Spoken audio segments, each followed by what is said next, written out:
Okay, here we go. So I got my game packaged up and it mostly works. My laptop is like completely full.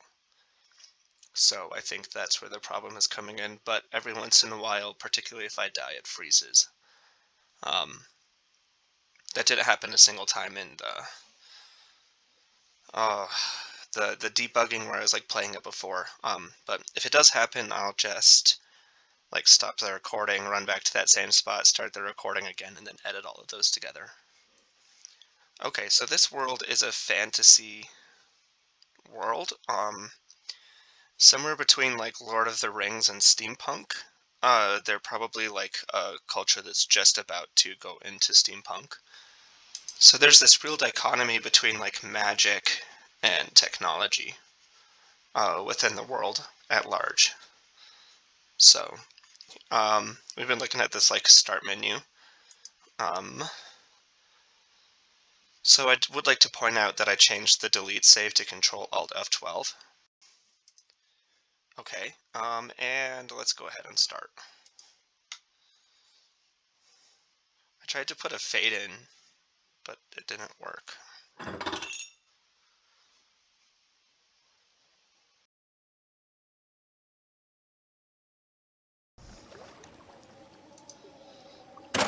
So it tells on the bottom right how many keys you need.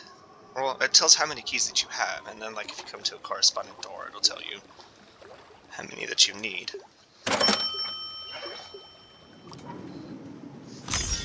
So the point of this first area is to just kind of explain that concept and the fighting mechanism.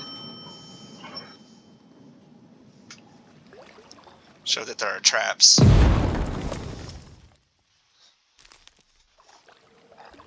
And then also that there are checkpoints.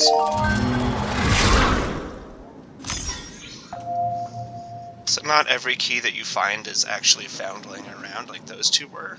Some of them are found through opening chests.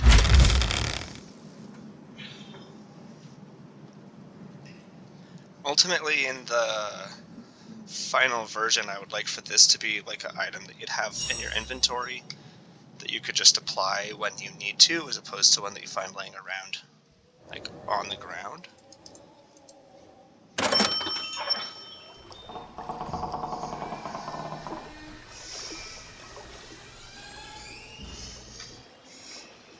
Forgot to show these NPCs. So I said, go save our friend. They are connected to an NPC who we'll see up there in the top. Yeah, I was thinking, seeing if you could see him from down here, but I don't think you can. But we'll see him when we go up to the top of the tunnel. And he's in a little bit of trouble, and when you help him, he'll actually move and be sitting here. And then this is the final door, which again we'll see when after we're done with everything else. Good job getting that door open. So this is another NPC. They are genderless, and they are a Rakshasa, which is like kind of like a magic werewolf, but a cat. I know they're cool, but kind of difficult to explain. Just super quick. I don't have any idea what the enemies are. Some monster that my wife drew. I was like, I need a monster, and so she, yeah, drew this strange thing.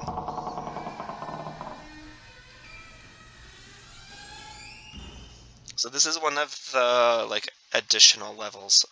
This where I'm in right now is in the persistent map. This is all level 1. And then when you come through here to vanquish that fella, this is then level 2.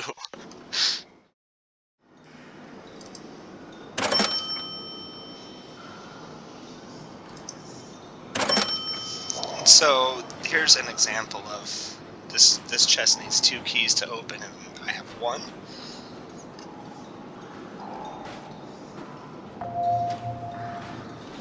Go ahead and grab that to face these 2.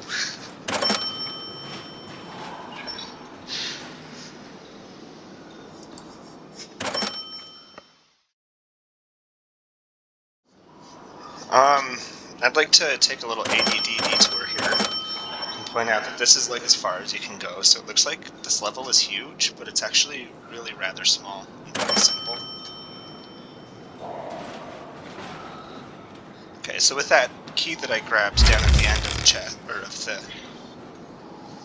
and there, I'm able to now open up this chest. But I still can't open that one. So I have it set so that the enemies are on a different, like, level. So that when you go in and out of here, they reset, but they don't after you... They don't reset after the boss fight. The way that I designed this is so that as you go on, it gets a little bit more difficult and a little bit more difficult. It would have to have like proper fighting mechanics, not just a hitbox that you run into and click and hope that it dies before it kills you. Because that's pretty much what it's got going right now. And then ultimately the idea would be that the boss is like much more common kind of enemy that you would find around like a skeleton or a zombie or some such. Help me! So this is that NPC that I was talking about down below, who's up here who needs help. Help me! See? And you push the P key to assist. And that'll be a pretty common thing in my game, helping people. And he's gone, but we'll see him again in a little bit. He's just moved down to those boxes. Oh, it got me. I really like that view right there, though. I think that's really nice. I really like it in games when you can avoid the vast majority of the fighting, and that is definitely the case in this one. A lot of them you can just kind of walk past if you know where to walk. Okay, and then this is the next like additional streaming level. This would be the boss fight. I didn't put in a boss, but there it is. Up here we have the remnants of the old dwarven mine, which we were just in, so this would be like the ore processing place.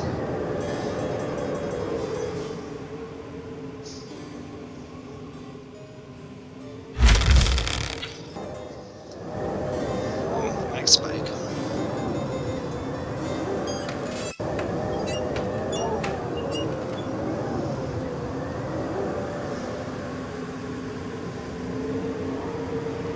This is my favorite room because you get a view of the magic and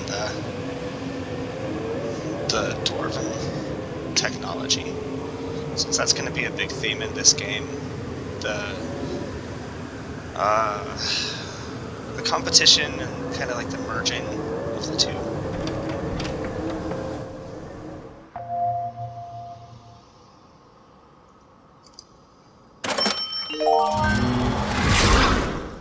And so here's this fairy who's like a central character, and she's actually her title is the title of the game. So this is the bonus room. It's set up so that you can like run around all the way through the loop and it'll reset over and over and over.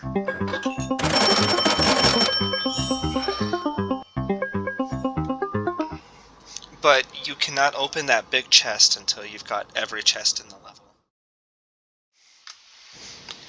Okay, so that thing got me, but I also got the third chest key.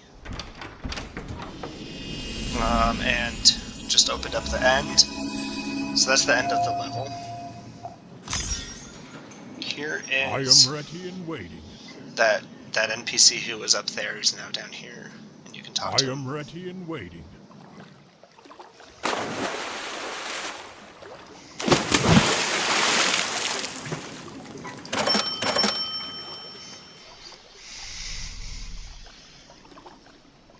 So, that's one of the 3 key chests.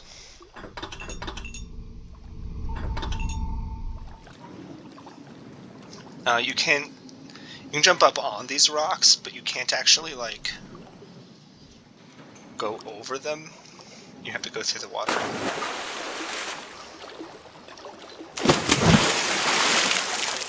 That was one of the last things that I actually put in because I didn't want to like have to deal with it when I was like testing and everything, but I intend to make the player have to deal with it every time, of course. Okay, and I believe the last chest is in here. Yes, it's this one.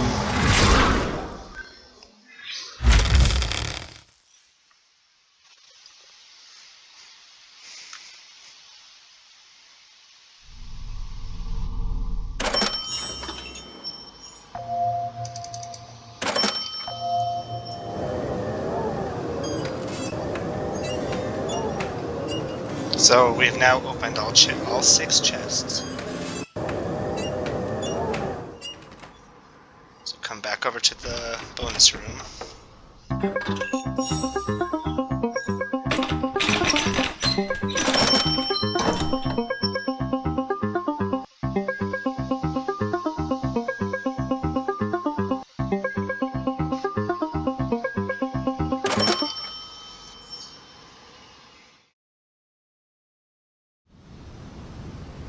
Save him before I die!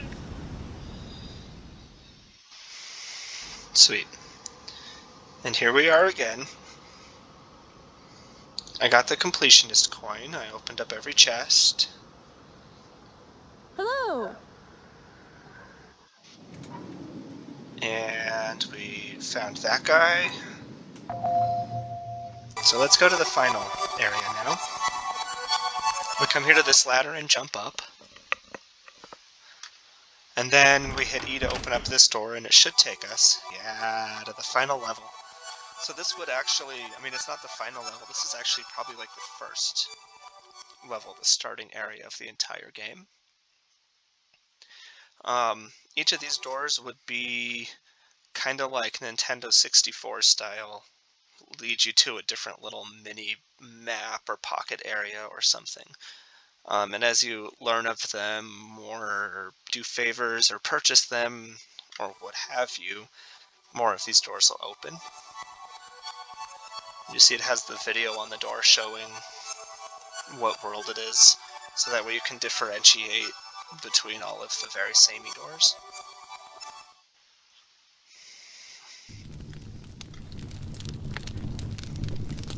And I always kind of hate it in games when you go through the tutorial and your inventory is completely full and you just want to sell your stuff and like launch into the game, but there's not a store for a long time. So in this game, you come out of the tutorial in the store. Time is mana, my friend. You can purchase, or will be able to purchase from this guy, and then go out, you know, into the world at large. Again, the magic and the technology coming together, things are changing in this world pretty drastically right now. The way that I envision this is like a wild western town around a castle. I guess that's kind of what I have. And then one final thing, my little Easter egg secret. If you crouch, you can go right through the fire.